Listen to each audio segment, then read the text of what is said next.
اس کی باتوں میں نہیں آنا چاہتی تھی، کیونکہ مجھے پتا تھا کہ مجھ جیسی معصوم لڑکیوں سے کوئی شادی نہیں کرتا، لیکن میں پھر بھی اس کی باتوں میں آ گئی اور اس کے ساتھ شادی کے خواب سجانے لگی۔ اس نے مجھ سے یہ کہا تھا کہ وہ پاکستان آتے ہی مجھ سے شادی کر لے گا۔ ہم دن رات ایک دوسرے سے ویڈیو کال پر باتیں کرنے لگے اور میں اس کے پیار میں اس قدر پاگل ہو چکی تھی کہ جب بعض اوقات ہماری بات نہیں ہوا کرتی تھی تو میری مرنے والی حالت ہو جایا کرتی تھی۔ خیر پھر ایک دن اس نے مجھے بتایا کہ وہ پہلے سے ہی شادی شدہ ہے اور وہ مجھ سے دوسری شادی کرنا چاہتا ہے۔ میں محبت میں اتنا آگے نکل چکی تھی کہ مجھے اس کی دوسری بیوی بننا بھی منظور تھا۔ پھر جب وہ پاکستان واپس آیا تو وہ مجھ سے بہت کم بات کرنے لگا۔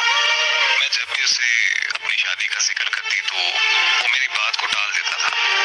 پھر ایک دن اس کی بیوی کو ہمارے بارے میں پتہ چل گیا اور اس کی بیوی نے مجھے کال کر کے بہت زیادہ بے عزت کیا۔ میں نے اسے کچھ نہیں کہا، بس چپ چاپ سنتی رہی۔ پھر یوں ہوا کہ وہ بدل گیا اور اس نے مجھے ہر جگہ سے بلاک کر دیا۔ میں روتی رہی، تڑپتی رہی اور اسے یہ پوچھتی رہی کہ آخر میرا قصور کیا ہے، کیوں مجھے ایسے پاگل کر کے چھوڑ رہے ہو؟ لیکن اس نے میری کسی بات کا جواب نہیں دیا۔ آج میں ایک زندہ لاش بن کر رہ گئی ہوں۔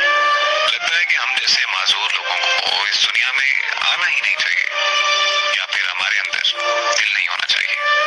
میری آپ سب لوگوں سے گزارش ہے، پلیز ہم پر رحم نہیں، ہم سے محبت کیجیے، یا پھر ہم جب معذور پیدا ہوتے ہیں تو ہمیں اسی وقت مار دیجیے۔